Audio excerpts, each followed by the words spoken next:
untuk cold foam ni, bila kita putar tu, kita akan rasa ringan. Make sure korang kena zip dia. Dan kita masukkan soda. Okey, sekarang ni kita nak buat flavor yang saya sendiri dah pernah rasa, iaitu popcorn caramel. Tapi dekat Nomcha tak ada tau popcorn caramel ni. Kalau korang nak, korang carilah Mixlah punya distributor. Dan dekat sini kita ada juga dia punya penimbang lah. Sebab kalau sukatan dia tak sama, nanti dia punya layer tu tak jadi. Jadi saya akan pakai dalam 20 ke 30 gram. Kita pakai air biasa je. Sebab tadi Zati beritahu saya, Mixlah tak perlu guna-guna air panas ni. Ia memudahkan kerja dan seharian hidup anda. Jadi tambah je, saya pakai 80 ml air. Lebih kurang macam tu lah. Kalau korang nak lebih sikit, boleh tambah 100. So yang ni air biasa sahaja yang kita tuang. Dan kita akan pakai frother.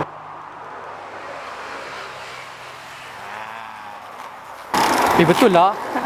Dia memang betul-betul larut dengan sempurna. Dan kita pakai susu asas daripada Nomcha KL. Kita masukkan jadi layer yang pertama. Lepas tu kita masukkan yang ni, layer yang kedua. Kita pakai caramel popcorn. And then atas sekali kita akan pakai dia punya cold foam lah. Yang ni kita buat warna pink supaya lebih menonjol dia punya warna kuning dia. Dan kita tutup lah. Dah siap kita punya caramel popcorn Mixlah. Jadi sekarang adalah penentuannya. Kita goncang macam ni. Nampak warna dah bercampur. Goncanglah ikut suka hati korang. Tapi make sure dia bercampur elok. Dan kita akan buka lah dekat atas ni. Bismillah.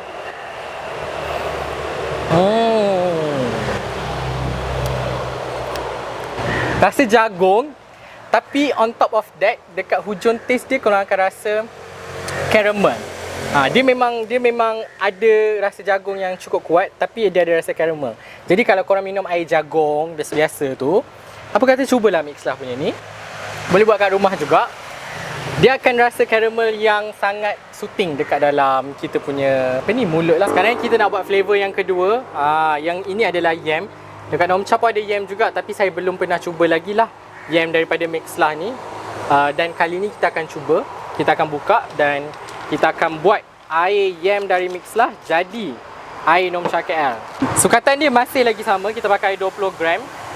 Sebenarnya untuk bermain dengan powder ni korang kena rajin eksperimentasi. Tapi dekat belakang ni diorang ada tulis juga recommendation kalau kau nak buat ice blended, nak buat air sendiri, boleh pakai je yang kat belakang ni.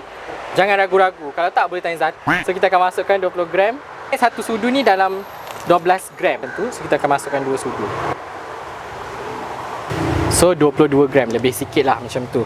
Jadi kita akan masukkan air 80 ml. Dan kita akan froth lah macam biasa. Kita boleh pakai speed yang paling kuat ataupun yang nombor 2 lah. Nak laju kita pakai paling kuat. Pekat lah. First impression, warna dia.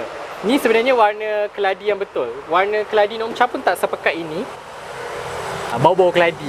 Tahu kuih-kuih talam keladi tu kan? Ni boleh buat kuih talam kot. Sekarang kita buat 5 layer sebab kita memang suka ekstra. Jadi kita bubuh. Yang ni sama juga base susu daripada Nomcha KL. Ni lapisan yang pertama. Untuk korang yang mungkin terlepas, yang ni sebenarnya condensed milk ataupun susu cair dengan susu pekat. Susu pekat dengan susu cair korang gaul sekali, goncang sekali. Dan kita masukkan Mixlah punya powder yang kita dah bancuh tadi. Warna dia tu. Masukkan dulu. First layer kita buat warna biru. Dan kita warna putih.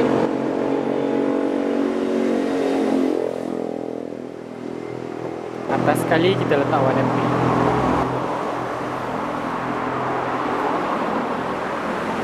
Okey, dah siap kita punya keladi Mixlah 5 layer ala Nomcha KL. Ya Allah, colour dia feather pot weh. Sangat cantik. Sekarang ni kita nak minum. Yang ni keladi daripada Mixlah. First impression, saya nampak dia punya warna ni memang sangat pekat dan pigmented. Makeup ke pigmented.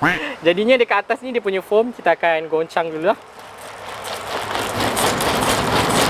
Ada orang takut putus. Jangan risau, kalau putus boleh datang balik, beli yang baru. Tak adalah kita bagi yang baru. So dah goncang macam ni, dah puas hati. Oh, Macam ni, sedap tak?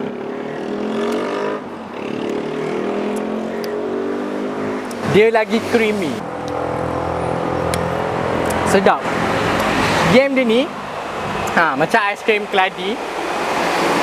Dia lagi lemak dan rasa yam dia tak overpower milk tu. So sangat sedap.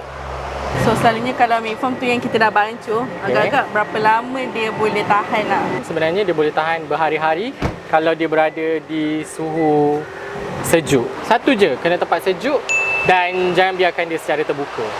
Kalau macam preparation, contoh hari ni berniaga, semalam tu buat pun Boleh. Sama ada kita buat hari semalamnya tu ataupun kita buat pagi tu.